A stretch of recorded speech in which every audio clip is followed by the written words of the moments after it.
Hello and welcome back to Glasgow Science Centre's Curious About Innovation Digital Festival. We are joined for this live session by Hannah with STEM Glasgow, who is part of the education team with Glasgow City Council to announce the much anticipated winners of the Glasgow Challenges Climate competition. Thanks so much to all the schools so far who have taken part and good luck to you all for the competition. Without any much further ado, I will hand over to Hannah.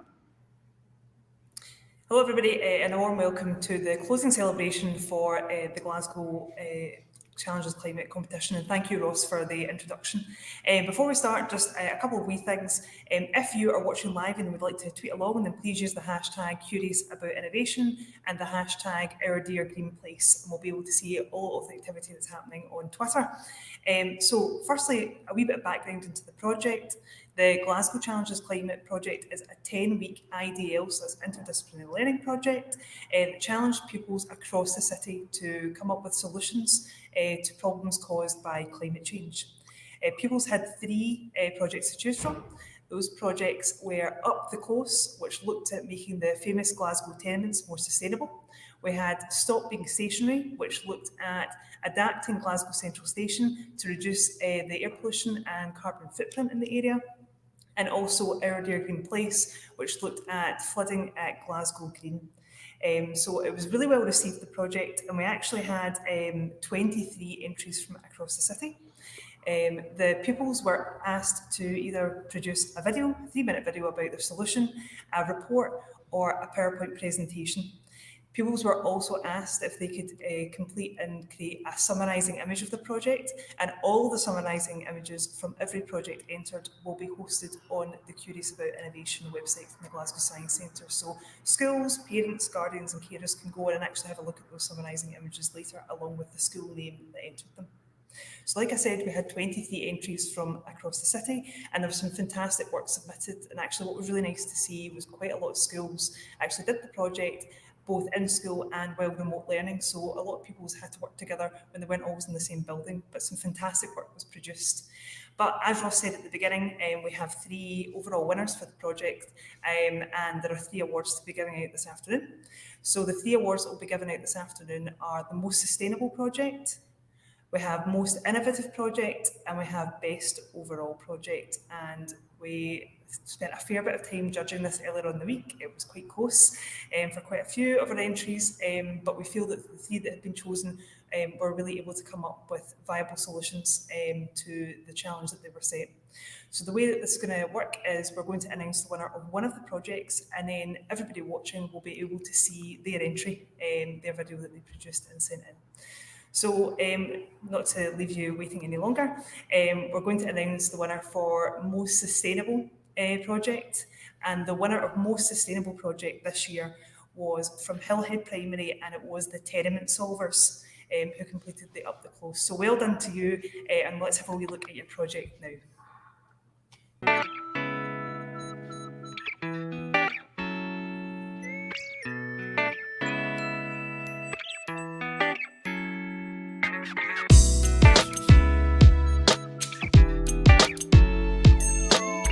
What is a tenement? Tenements are 2 or more related but separated flats divided from each other horizontally. Today, they are characterized from the outside by their sandstone material and large bay windows, and inside by period features such as ceiling, cornicing, and fireplaces. The earliest red, grey, and beige sandstone tenements were built between 1850 and 1900, using locally sourced materials, usually 4 stories tall. They were never taller than the width of their street and were built in blocks along the street inner city areas, creating the city's distinctive grid pattern. Tenements today. Today, tenements are still the most common form of home in Glasgow. Buyers and renters are drawn to the large rooms, high ceilings, and cornicing, which can be found nowhere else in the UK.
Great. So congratulations again to Hillhead Primary and the Tenement Solvers for taking our most sustainable award. I think one of our favourite features of the project was that some of the pupils actually taken photographs from the inside of their own homes. So they had actually a real experience of some of the issues in terms of sustainability in tenements. So Ross, are you ready to move on to our next one? Absolutely, yep. Perfect. So our next award rather is most innovative, and this one was quite a difficult one to decide because pupils from across the city, when they submitted their projects, there were loads of really innovative ideas about how they could tackle some of the different projects. But we felt like this team not only worked really hard to produce something together through remote learning, but they were also able to make it an actual viable solution. So this is something that could really be implemented. The project that they decided to choose was Stop Being Stationary, and that was about making Glasgow Central Station a wee bit more sustainable and lower the carbon footprint. So our most innovative project award goes to Ross Hall Academy, and we'll get to see their video now. Yes, well done.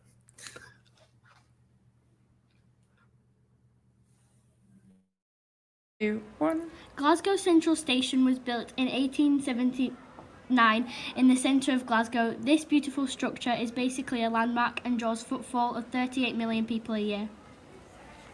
However, due to the number of people visiting the station every year, there was a lot of waste produced, a lot of energy used, and a lot of pollution right there at the heart of Glasgow. We decided to try and use this footfall to our advantage using Pavegen. Pavegen is a company which produces tiles, and when they are walked on, they convert that energy into electrical energy. We produced a map of the station to decide where people walk the most and where would produce the most energy. One step produces up to 5 watts.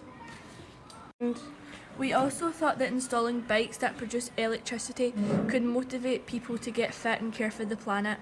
This also means that the non-renewable energy used by the station would be less. With all these visitors, what about all this waste? We find a company called CB that can convert waste into energy on site. With the station's wonderful underground network, this can be stored underneath, reduce waste produced by stores and visitors, and make more energy for the station. But how will we pay for all of this? We have designed a keep cut that can be sold at the station. It costs £4 to produce, so all the profits can be used to pay for all these ideas and hopefully reduce the amount of waste from coffee cups bought from the station stores. We love Glasgow and we want to keep it green. Brilliant.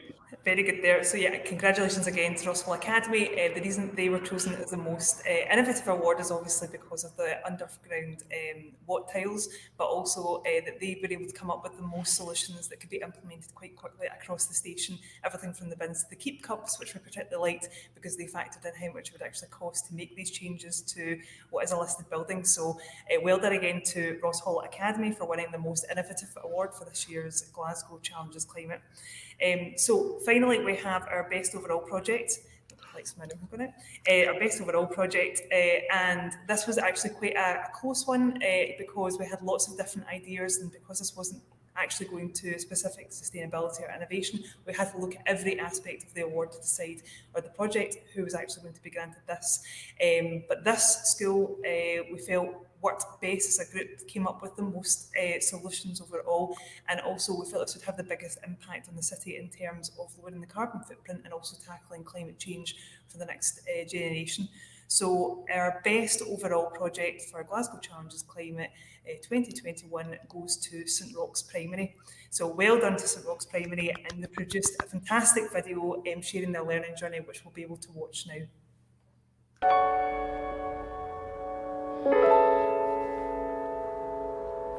Hello, we are P6A and P6B from St Roch's Primary School in Glasgow. We want to tell you about our research in Glasgow tenements and how we think we can make them more sustainable. We found that the oldest tenement in Glasgow was built in 1771. These flats were built for lots of families to be housed together, and these buildings needed to last for a long, long time. They really have, haven't they? Lots of tenements are listed buildings, so that means they are very important to our history. And for that reason, we need to be very careful to any changes we make to them, because we want them to still be here for another 250 years, Over 70% of Glaswegians live in a flat. That means many families still live in tenements. We found out that although the tenements have been adapted over the years because we now have toilets inside, there are still lots of issues that could be fixed to make them more sustainable.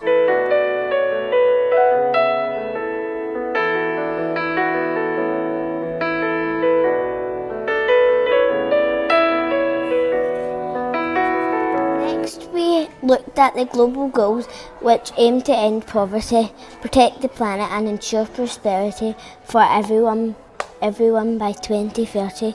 We researched goals 9, 11 and 13. These goals made us realise it is our job to be innovative for our city and our community, so we need to take action against climate change.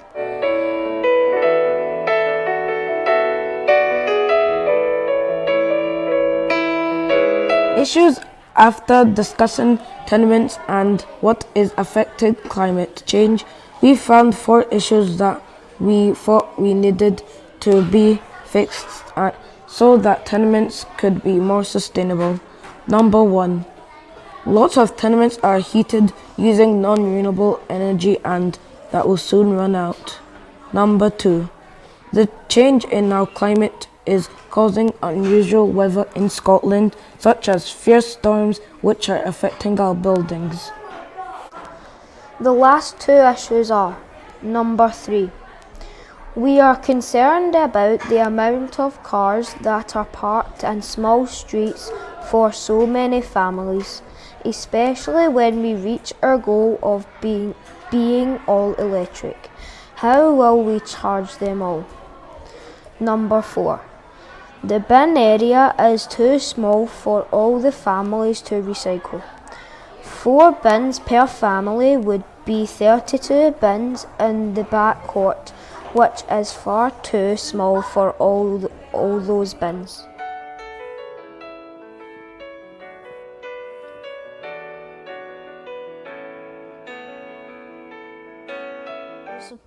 As a group, we finally decided to find a solution to the recycling problem in Glasgow tenements, because Glasgow has been set a target to become a carbon neutral city by 2030. Glasgow City Council disposes of 355,000 tonnes of waste every year, and 74% of this goes to landfills. This means only 26% of it is recycled. All of this waste emits over 740,000 waste per year. We need this to stop. We decided we needed to find a solution to the following issues for people living in tenements. Number 1, up to 8 families sharing a bin. Not enough space for 4 people recycling bins per family. In fact, just now, people are dumping their rubbish anywhere in the back court because there's so short of bin space. Number 2, emptying house bins from a tenement is time consuming as you have to walk up and down the stairs. And number 3, there's not enough waste being recycled.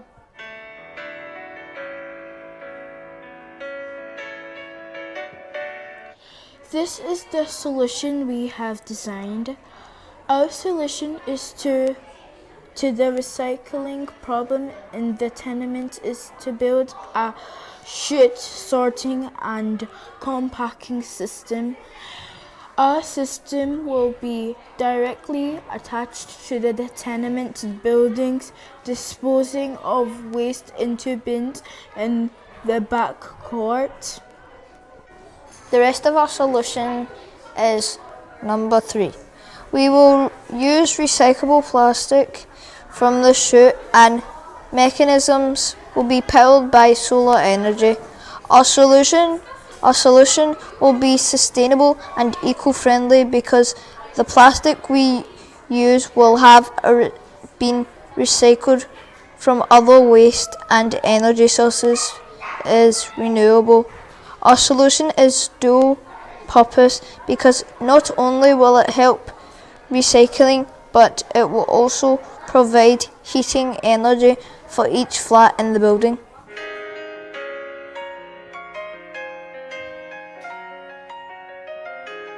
Our step-by-step instructions on how to use our system. Number 1, open your window and place waste materials into the chute. Number 2, special sensors will detect waste material type. Number 3, waste materials will slide down the chute. Number 4, special sensors will sort waste material into the correct recycling bin.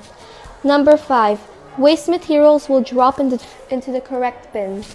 Number 6, a compressor will crush the waste material into the bin. Number 7, a special notifier will contact Glasgow City Council Waste Management 2 days before the bin is full. Number 8, the waste trucks will only come when needed to empty the bins. Number 9, the waste trucks will take waste to be recycled.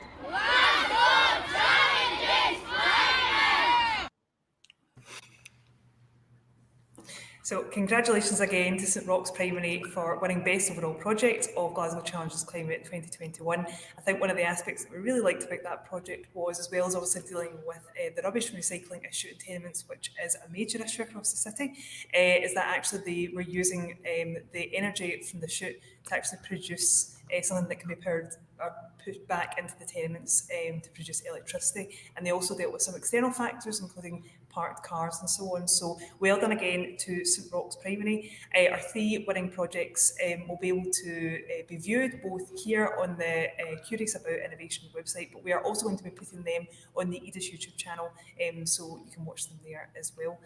So a big thank you again to all of the schools that submitted projects this year. A reminder that all of the summarising images from every project entered will be able to be viewed on the Curious About Innovation website from the Glasgow Science Centre.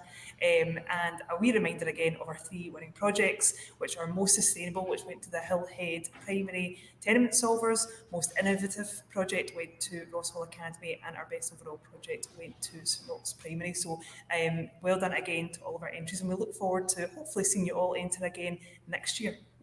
Yeah, absolutely, Hannah. That was an excellent idea. So many good ideas from all the pupils that took part in that. I'm sure including not just the winners, but all the other schools that took part as well. Some real creativity and real innovation we're seeing there as well. Absolutely. And I think probably the best bit is, Ross, that quite a lot of our schools obviously did the project well. A lot of them were working from home and remote learning, so you could actually see kind of loads of skills that were built there, producing the video and actually being able to kind of use Teams to keep the project going. So we were extra impressed this year because a lot of pupils weren't actually in a school building. Absolutely. Well done to everybody. Well done. Very, very talented pupils we've got in this city, so that's it's really lovely to see. Just on the subject of innovation, first of all, I'll say thanks very much, Hannah, for your time for today, for taking time out of your day to announce the winners. Huge congratulations to all of the schools that took part, of course, again. On the subject of innovation, this is a last chance to plug the rest of the festival for the moment. So still to come in the Curious About Innovation Digital Festival, we have our penultimate event, which is the Innovation Family Quiz, hosted by Quizmaster General CJ at 7 p.m. And this will take us into our last session at 8 p.m. For adults only, and that is going to be hosted by our resident mixologist Richie, who's going to be showing you how to rustle up some innovation-themed cocktails with the help of Still Game's very own Bobby the Barman, Troy the Gardener, or Gavin Mitchell, as he's otherwise known. So we hope to see you all again then. But until then, thank you all for tuning in so far. Thank you again, Hannah. Well done to all the schools that took part. We'll hope to see you all again very, very soon. Thank you. Thank you.